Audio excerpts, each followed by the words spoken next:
તો જય માતાજી મિત્રો, એકવાર ફરી આવી ગયો છું નવા વિડીયો સાથે અને હું છું અત્યારે સિદ્ધપુરનો મેળો છે ત્યાં સરસ્વતી નદીના કિનારે અને જોઈ શકો છો આ છે ઊંટનો સૌથી લે વેચ માટેનો મોટો મેળો ગણાય છે અને માતૃ શ્રાદ્ધ માટે પ્રખ્યાત છે અહીંયાનો। તો ચાલો આપણે જઈએ આગળ મેળામાં અને જોઈએ બધું કેવું ચાલી રહ્યું છે।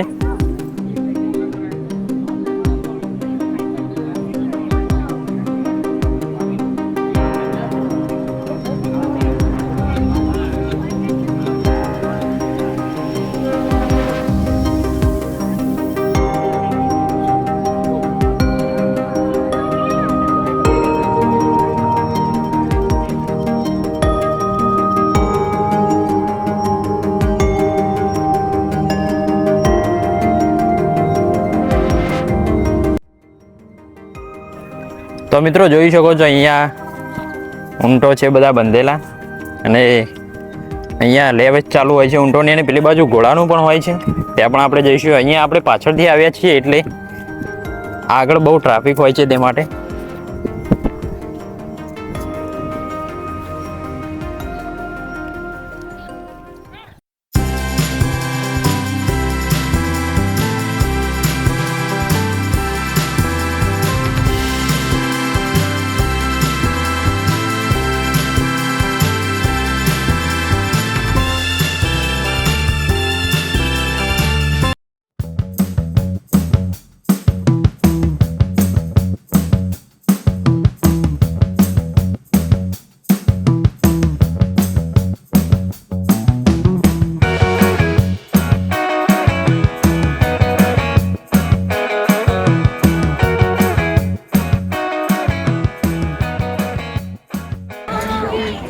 તો જય માતાજી મિત્રો, હું છું અત્યારે કારતકનો મેળો છે ત્યાં અને આપણે દાદાને પૂછીએ કે અહીંયા કેટલા વર્ષથી આવે છે અને આ ઊંટોનું શું હોય છે બધો મેળામાં એના વિશે।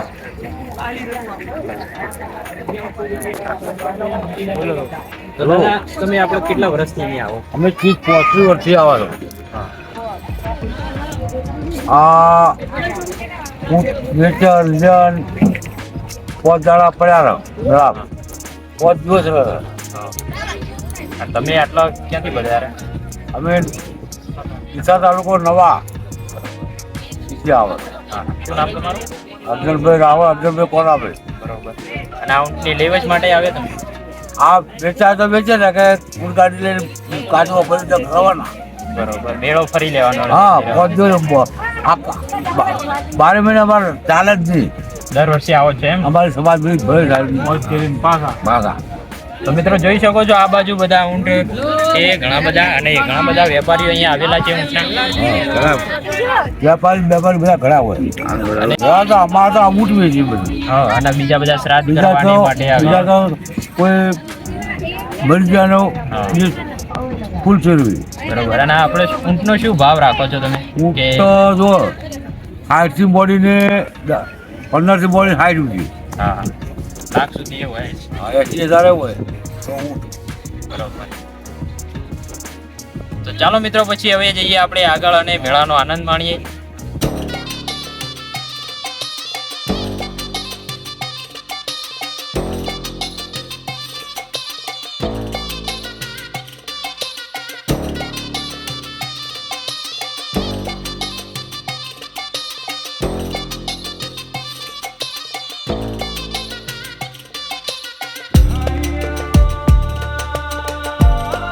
તો મિત્રો સરસ્વતી નદી જે સિદ્ધપુર શહેરની બાજુમાંથી નીકળે છે તેને કુંવારિકા નદી પણ કહેવામાં આવે છે, કેમ કે આ નદી કચ્છના રણને મળે છે અને દરિયાને મળતી નથી। તેથી જે નદી દરિયાને ના મળે તેને કુંવારિકા નદી પણ કહેવામાં આવે છે। અને મિત્રો કહેવાય છે કે સરસ્વતી નદીને કિનારે માતૃ શ્રાદ્ધ કરવામાં આવે છે, તેથી મેળામાં ઘણા લોકો શ્રાદ્ધ માટે પણ આવે છે। અને અહીં સૌથી પહેલું શ્રાદ્ધ કર્યું હતું માતૃ શ્રાદ્ધ ભગવાન પરશુરામે। તો મિત્રો જોઈ શકો છો મેળામાં કેટલી બધી ભીડ છે। અત્યારે તો એટલી બધી ભીડ લાગતી નથી મને, કારણ કે રાત્રે ઓનાથી પણ વધારે ભીડ હોય છે અને એટલા બધા લોકો અહીંયા આવે છે રાત્રે જોવા માટે અને મેળામાં ફરવા માટે। ચટગોળો અને બધું ચાલુ હોય છે અત્યારે તો।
લીંબુ સોડા, લીંબુ શરબત, પાણીની બોટલ આ બાજુ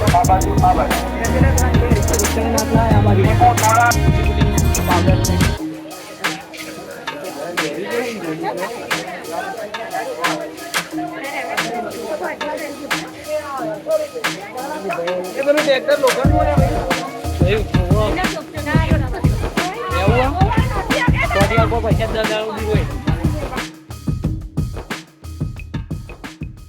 તો મિત્રો પછી એન્ડમાં શેરડી લઈને અમે નીકળી ગયા ઘરે અને વિડીયો કેવો લાગ્યો કમેન્ટ કરજો. વિડીયો ગમ્યો તો પછી લાઇક કમેન્ટ શેર અને સબસ્ક્રાઈબ કરવાનું ભૂલતા નહીં.